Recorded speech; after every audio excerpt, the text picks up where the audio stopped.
नमस्ते। उम्मीद करता हूँ आप लोग अच्छे होंगे। राष्ट्रीय भूमि सुधार विभाग की तरफ से आए दिन कुछ न कुछ अपडेट रहते ही रहता है। तो आज की इस अपडेट में जमीन रजिस्ट्री और दाखिल खारिज को लेकर है कि अगर आप जमीन रजिस्ट्री कराना चाहते हैं, दाखिल खारिज कराना चाहते हैं, तो इससे पहले आप क्या सतर्क रहना है, किस बातों पे ध्यान रखना है। देखिए, जैसा कि आप इसमें देख सकते हैं कि जमीन की खरीद बिक्री होने पर जमाबंदी के लिए अलग से आवेदन नहीं देना होगा। देखिए, जमाबंदी के लिए यानी दाखिल खारिज के लिए आपको आवेदन करने की आवश्यकता अब नहीं होगी। इसके लिए तो जमीन का स्थानांतरण, जो जमाबंदी का स्थानांतरण एक जो क्रेता के जमाबंदी में जमीन कैसे आएगा, यानी विक्रेता से क्रेता के जमाबंदी में कैसे जाएगा।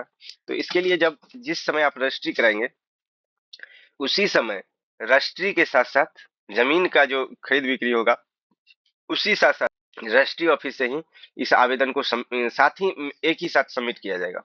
और साथ ही सबमिट करने के बाद आपको अंचल जाने की कोई आवश्यकता नहीं होगी और स्वतः वहां से जमाबंदी क्रिएट करने के लिए आवेदन आ जाएगा अंचल के पास, और अंचल पेपर देखते हुए उसको आगे की कार्रवाई पूरा करने का काम करेंगे। तो ऐसे में रजिस्ट्री होने से पहले क्या क्या सावधानियां बरतनी है, क्या पेपर रहना चाहिए जिसके माध्यम से ये हो सकता है, आपको जाने की आवश्यकता नहीं होगी, अंचल जाने की आवश्यकता नहीं होगी। तो देखिए, जमीन का विवाद हमेशा से बहुत सारा विवाद रहा है, और ऐसे में सबसे ज्यादा विवाद रहता है संयुक्त परिवार जहाँ जहाँ जमीन जमाबंदी का संयुक्त जमाबंदी है, जमाबंदी अलग नहीं हुआ है। ऐसे में बड़े जमाबंदी में क्या होते हैं कि कई शेयर होल्डर होते हैं, और उस शेयर होल्डर में हिस्सेदारी का भी एक्चुअल पता नहीं होता है कि किसका कौन सा खेत है, किधर से है, किस प्रकार का है।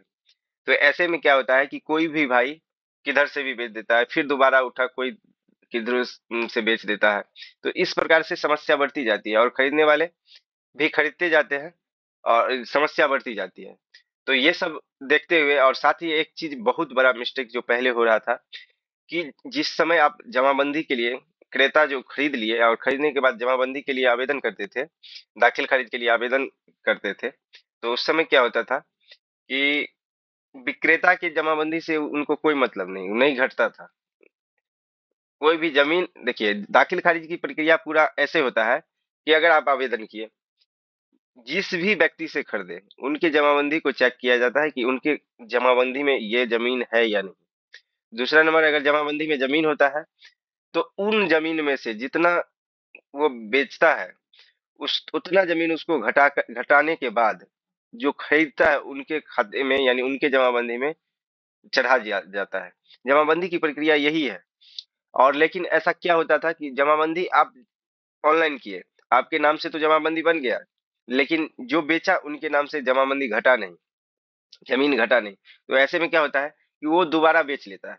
तो इस तरह से समस्या बढ़ती चली जाती है, और वो दोबारा तिबारा भी बेच सकता है। लेकिन अब ये प्रक्रिया होने के बाद अब तत्काल रूप से ही घट जाएगा। जब भी जमाबंदी में आपको कोई भी हलचल होगा, जैसे आप रजिस्ट्री एक कट्ठा बेच, 2 कट्ठा बेच लिए, तो उसी समय आपका जमीन घट जाएगा, यानी मतलब आवेदन हो जाएगा दाखिल खारिज के लिए और आपके पास रहेगा तो माइनस हो जाएगा। इससे पहले ही आप जमाबंदी की जांच हो जाएगी कि इस जमाबंदी में कितने जमीन है। और सबसे सतर्क रहने की बात यह है कि आप कोशिश ये कीजिए कि जिस भी व्यक्ति से जमीन खरीद रहे हैं, वो जमीन उनका होना चाहिए और उनके नाम से जमाबंदी होना चाहिए, तब खरीदिए, ताकि कोई भविष्य में परेशानी नहीं हो। और साथ ही अगर उनके नाम से जमाबंदी वाले जमीन को खरीदते हैं तो आपको कहीं कोई परेशानी नहीं होगी और दाखिल खारिज की प्रक्रिया स्वतः पूर्ण कर ली जाएगी। अगर इस प्रकार का नहीं होता है तो काफी परेशानियां बढ़ रही है।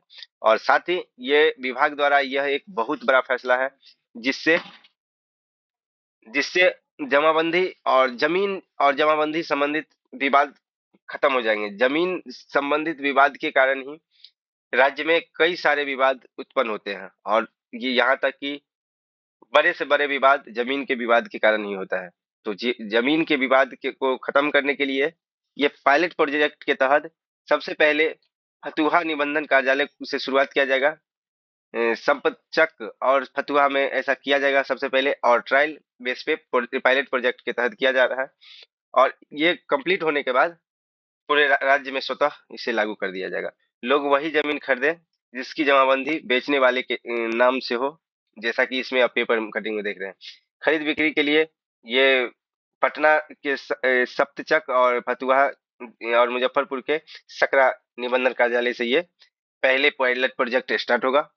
अगर आप कहीं भी जमीन लेते हैं, जमीन खरीदते हैं, दाखिल खारिज कराते हैं, इससे पहले आप पूरी प्रक्रिया पहले जान लें, इसके बाद ही आप रजिस्ट्री कराएं, ताकि आगे भविष्य में विवाद ना हो।